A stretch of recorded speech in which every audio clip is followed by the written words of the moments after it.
بسم اللہ الرحمن الرحیم۔ السلام علیکم، کیسے ہیں آپ لوگ؟ امید ہے سب خیریت سے ہوں گے۔ ایاک نعبد و ایاک نستعین، ہم صرف تیری ہی عبادت کرتے ہیں اور صرف تجھ سے ہی مدد مانگتے ہیں۔ اداس مت ہو، اللہ سے مانگنا ہر کسی کے نصیب میں نہیں ہوتا۔ اگر تم مانگ رہے ہو تو یہ اللہ کی دی ہوئی توفیق ہی تو ہے، پھر اداس مت ہو، جس نے توفیق دی وہ بہترین وقت پر قبول بھی ضرور کرے گا۔ ذہنی سکون، اے اللہ مجھے آنے والی بہترین دن عطا فرما اور میرے نصیب میں ایسا لکھ دے جس سے میرا دل خوش ہو۔ مجھے ذہنی سکون عطا کر اور میرے معاملات کو آسان کر دے، آمین۔ اللہ تعالیٰ فرماتا ہے، نہ تو تیرے رب نے تجھے چھوڑا ہے نہ وہ بیزار ہو گیا۔ اللہ ہی تمہارا پہلا سہارا تھا اور اللہ ہی تمہارا آخری سہارا ہے۔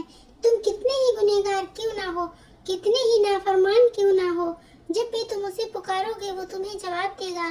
تم پلٹ کر آنے میں دیر کرتے ہو مگر وہ دیر نہیں کرتا، وہ بس تھام لیتا ہے اور رحم فرما دیتا ہے۔ وہ وقت دور نہیں ہے جب تمہیں تمہارا رب اتنا دے گا کہ تم راضی ہو جاؤ گے۔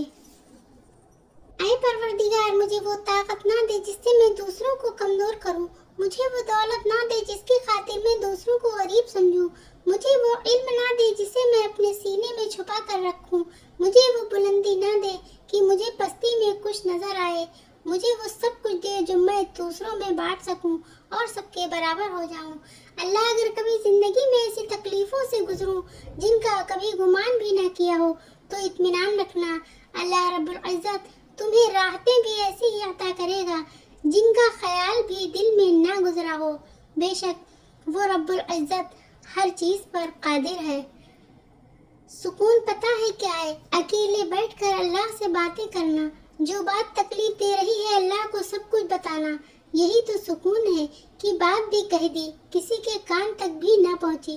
بے شک اللہ جل جلالہ ڈھانپنے والا ہے۔ اللہ کی لاٹھی بے آواز ہے، وہ پہلے ڈھیل دیتا ہے اور پھر دیتا جاتا ہے۔ وہ جب رسی کو کھینچتا ہے نہ تو انسان منہ کے بل آ کر گرتا ہے اور پھر کائنات کی کوئی شے اسے نہیں اٹھا سکتی۔ وہ لوگ جو تمہارے ساتھ ظلم کر کے سکون سے بیٹھے ہوئے ہیں، نہ وہ آج نہیں تو کل مکافات عمل کا مزہ ضرور چکھیں گے۔ اللہ کے لاڈلے کچھ لوگوں کو اللہ موسیٰ کی طرح لاڈلا رکھتا ہے، انہیں تکلیف دیتا ہے، آزماتا ہے، انتظار کرواتا ہے، پھر ان کے لیے سمندر سے راستہ نکالتا ہے، انہیں فرعون جیسوں سے محفوظ رکھتا ہے۔ کڑوے الفاظ جب بولتے ہیں تو وہ گولی کی طرح سینے میں لگتے ہیں، دل چیر کے اس کے ٹکڑے ٹکڑے کر دیتے ہیں اور آگے والا انسان سکون سے سو جاتا ہے۔ کسی کو دکھ دے کے اور وہ ٹوٹا ہوا انسان بنا کچھ جواب دیے خاموش ہو جاتا ہے، اور اگر وہ تہجد میں رو دے، اللہ کے سامنے اپنے آنسو گرائے، تو اس انسان کو ڈرنا چاہیے، کیونکہ ایک بار الگ جائے پھر انسان کبھی نہیں سدھرتا۔ کچھ لوگ اللہ کے در کے لیے ہی پیدا کیے جاتے ہیں، اللہ ان کو چن لیتا ہے، کبھی رلا کر، کبھی آزما کر، کبھی تکلیف دے کر۔ وہ اپنے خاص بندوں کو دوسروں سے الگ کر دیتا ہے۔ کچھ اس مقام تک چل کر خود آتے ہیں، کچھ کو کھینچ کر لایا جاتا ہے۔ بندے کی کیا مجال کہ اللہ کے حکم سے سرتابی کرے، اسے دکھ کی بھٹی سے گزار کر کندن بنا کر اللہ اس کے دل کو مکی بن جاتا ہے، اور جس کو رب مل جائے اس کو پھر سب مل جاتا ہے۔ بے شک اللہ کی محبت ہی اصل محبت ہے۔ اندرونی غم باہر کی جوانی کھا جاتے ہیں اور لوگ بس پوچھنے آتے ہیں کہ چہرے کا وہ رونق کہاں چلا گیا، لیکن چہرہ پڑھتے نہیں کہ اندرونی غم اس انسان کو کھا رہے ہیں، جو اس انسان کے اندر دبے پڑے ہیں، جس کا کسی سے ذکر بھی نہیں کر پاتا۔ تہجد کا بلاوا، تہجد ایک ایسی لاڈلی عبادت ہے جس کا بلاوا عرش سے آتا ہے، اور یہ بلاوا اس کے لیے آتا ہے جسے اللہ نے چنا ہوا ہوتا ہے، اور یہی اس کی خوش نصیبی ہے۔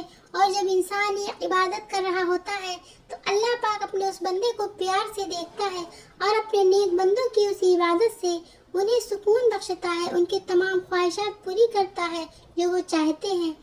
تہجد کی طاقت، جب رات کے آخری پہر اللہ تمہیں خود چنتا ہے تہجد پڑھنے کے لیے، تو پھر سوچو تمہیں خالی ہاتھ کیسے لوٹائے گا۔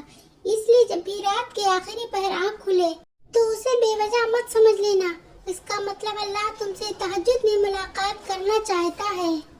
فجر اور تہجد خاموش نمازیں ہیں، ان میں بہائے گئے آنسو کی پکار صرف اللہ دیکھتا ہے اور سنتا ہے، تبھی تو ان میں مانگی گئی دعائیں اثر رکھتی ہیں، تبھی تو ان کو ادا کرنے کے بعد انسان کا دل سکون سے بھر جاتا ہے۔ تہجد پڑھا کرو۔ حضرت علی رضی اللہ عنہ نے فرمایا، اللہ حاصل کو اگر پانا چاہتے ہو تو تہجد پڑھا کرو، کیونکہ جو نصیب میں نہ ہو اسے تہجد کی دعائیں مقدر میں لے آتی ہیں۔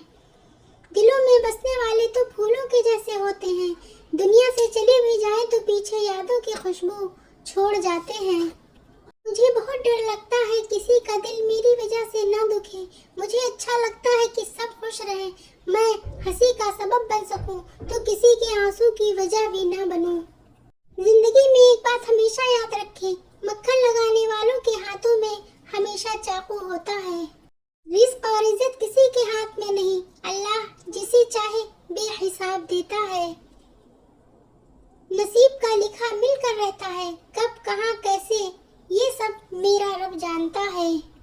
بات ہمیشہ تمیز سے اور اعتراض دلیل سے کرو، کیونکہ زبان تو حیوانوں کے منہ میں بھی ہوتی ہے مگر وہ علم اور سلیقے سے محروم ہوتے ہیں۔